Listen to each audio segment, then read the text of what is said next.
Hey everyone, hey internet.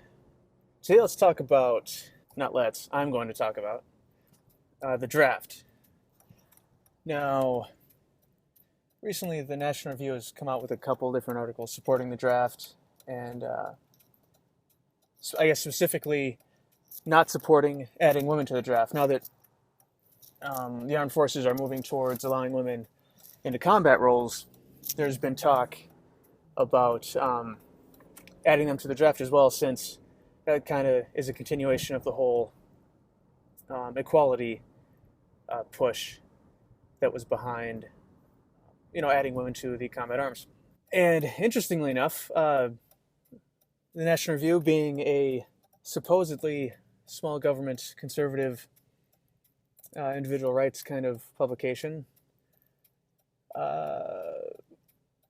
support having men in the draft and not women. And I think it's I haven't read the articles, but I'm a pretentious asshole, so I'm going to assume I know what they said. And because I know what they said because I used to be them. I used to be your typical Republican, neocon, war hawkish kind of individual, so I'm pretty sure I already know what they think, and I'm going to spare myself the heartburn of actually reading it. So basically, men are disposable and women are too weak to fight in the army, and it would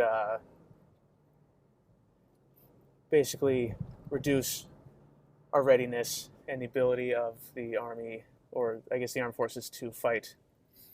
But let me back it up to where I was mentioning National Review being a small government publication. So you would think that they would support and praise and advocate for individual rights,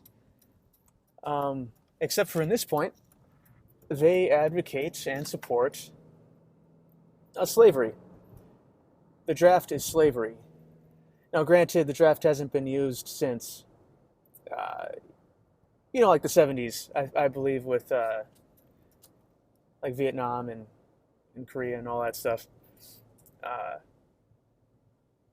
But it's slavery because, obviously, if somebody does not want to fight a war or to do something, forcing them to do it against their will is a form of slavery, especially if it benefits you or your goals or what you want. But more deeply, the draft is completely unnecessary. From a conservative's point of view, and I've heard Stefan Molyneux talk about this, and Bill Whittle, I think they did an interview recently, or I guess a conversation between each other, and it's it's fucking like 4 hours long, but good stuff in it. And I'll boil it down to one of the main points that they were making about kind of the nature of how people see the world, and specifically what they said about conservatives makes a lot of sense to me. And whether it's nature or nurture, or genetic influence, or learned behavior, it doesn't really matter. The end point is the same, and that is conservatives perceive threats much more acutely than liberals do, or people that don't identify as conservative. And so you can see this when in the Republican debates, when all of the candidates, except for Rand, for the most part, ruffle their feathers and talk big about how they would be hard on Iran. They want to sanction them, and if they get any nukes, that any response is on the table. They say shit like, "You want?" I'm not sure if we can make a desert glow, but we could find out. Implying they would nuke the Middle East, as if they hadn't done enough damage to the Middle East and created enough problems with the refugee situation and ISIS and the general shitstorm that's going on over there. But so they see threats much more acutely, and as a result, they want to take, obviously, if you perceive a threat, you want to take actions to control for it or protect against worst case scenarios. And for Republicans, the draft is one of those protections for a worst case scenario. The problem is, obviously, ends don't justify the means. If you want to do something as basic as provide security for a nation or for a society, well, right, yeah, you could form an army, you can have police forces, you can, there are a number of different activities and organizations you could form. But I think we'll all agree that slavery or forced conscription in this sense is immoral. And it's not even necessary. And that's kind of the kicker of it too. It's immoral, and in the end, I doubt it would be necessary if there was an actual existential threat to the United States. And I hate that word. I'm sorry I used it, but it's common. It's a common phrase for people who want to say that, like,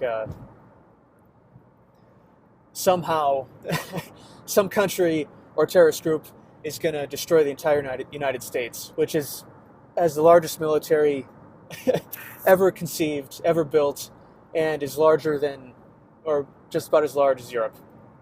But I digress. So when I say it's not needed, what I mean is that if there is a real threat and the population perceives a real threat to our security and our way of life, people will enlist in the military. And this has happened many times, or at least a couple times that I can describe now, like World War II. Actually, it might even happen in World War I, where people just signed up. But World War II, mass amounts of people enlisted. And a lot of people enlisted that were too young. They lied about their age to get into the armed forces. And for after 9/11, enlistments and people joining the armed forces after 9/11, that also ballooned. And there was a large swelling of the forces after that because of all these people voluntarily enlisting in the service. So there's no real reason to believe that everyone in the United States will cower and not step up to try to defend society. And in fact, the draft, more than being unnecessary for the defense of the U.S. in the face of a threat of some sort, is that the draft can be used for straight up sadistic evil. And I can point to the last time it was used I believe it was the last time it was used in Vietnam, and I believe Korea, but for sure Vietnam. I'm pretty sure hundreds of thousands of U.S. soldiers died in Vietnam for no fucking reason. And there were protests, there were rock songs, there were people dodging the draft to go into Canada, going into college. I can't remember if college was an exemption for the draft, but the political class uses the draft as a goddamn way to fill up the ranks of their military, to go out and do whatever whim they got overseas. Any good red-blooded conservative who has a healthy level of skepticism towards the government and the power it wields would realize that even though the draft, in a theoretical sense, might make sense, in reality, the government abuses every power it possesses. Every power. And its power never stays in its narrow lane. Interestingly, I wonder if masses and masses of people didn't join the military after 9/11, if the government would have resorted to the draft for the invasions of Afghanistan and Iraq. And even with 9/11 and the War on Terror, even without the draft, propaganda, false information, and blind patriotism can give the government as many soldiers as they want to throw into the meat grinder in whatever country, in whatever area that they want to invade for whatever reason they want. So the draft is, at this point, it's kind of been rendered mute by the War on Terror, because now people will blindly follow whatever war that the government wants them to engage in. Okay, I may have overstepped that one a little bit. I believe that on the whole, Americans are getting a little tired of these perpetual wars, but I'm not going to underestimate them. I'm sure, there will be a way to identify, exacerbate a threat, and then turn that into more reasons to send the military in places it shouldn't go.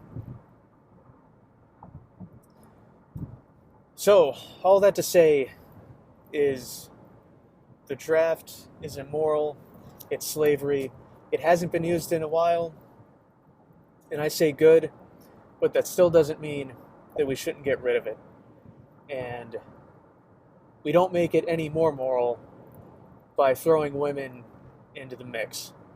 I say we scrap the whole thing.